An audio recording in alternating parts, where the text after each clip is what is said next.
today is a very special day. No, it is.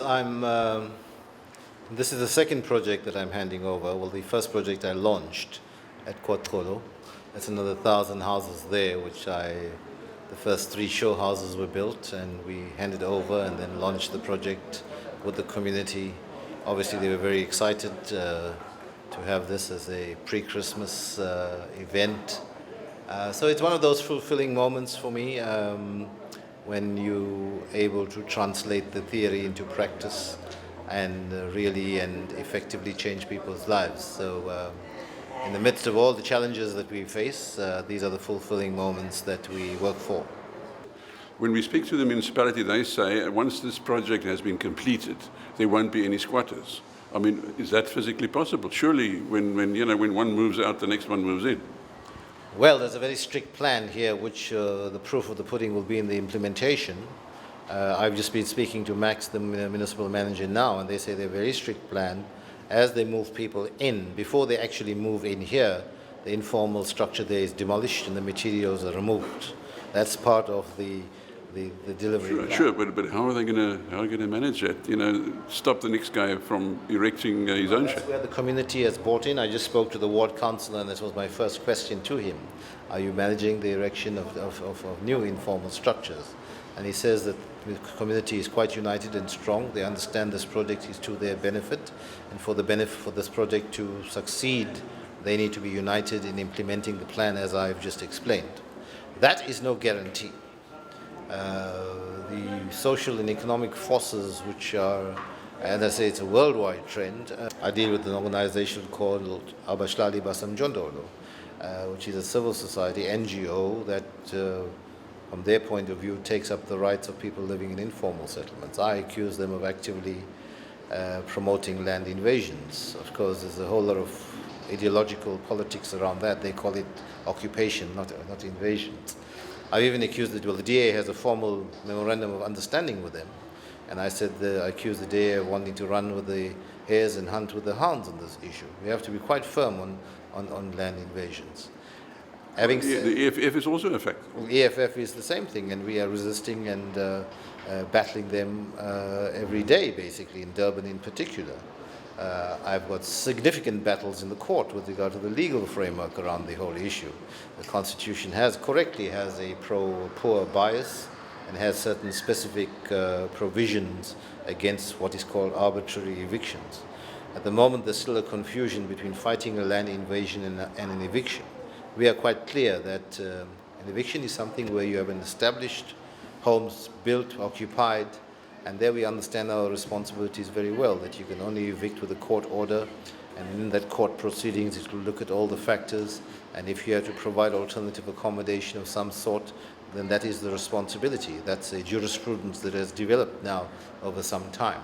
But surely our argument is that cannot apply to a grouping that you can literally see them invading land, and those rules can't apply to that category of people.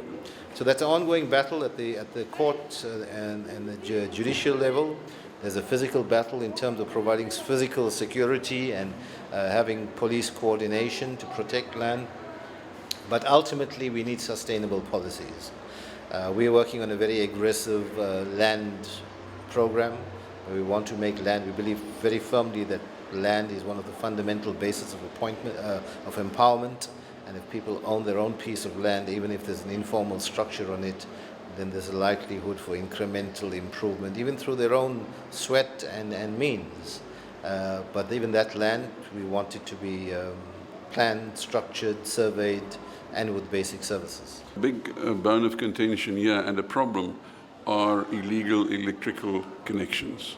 Now, I know you're a provincial, it's not part of your portfolio, but how does one stop this? Because Eskom seems to be, powerless to stop it, to excuse the pun. It is a national challenge. For a long time, the policy was resisting providing electricity in informal settlements.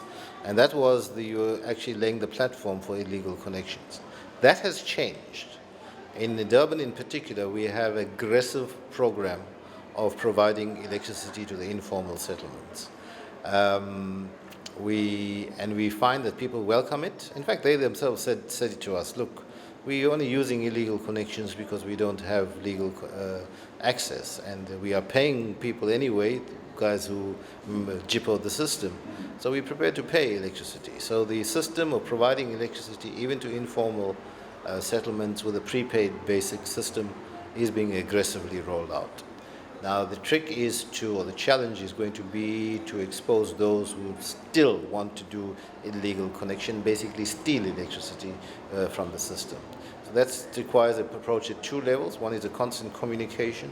I mean, I really cannot understand. There's so many young children that have died. Children at age 5 years, 6 years old have died through electrocution.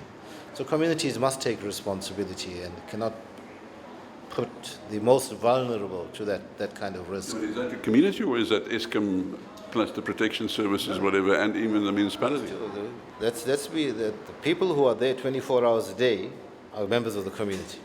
And members of the community have the ability to get organized and prevent this thing happening, or at least raise it with official structures so that we can jointly work a plan. The second part of part of that equation is what you are referring to, and that is enforcement.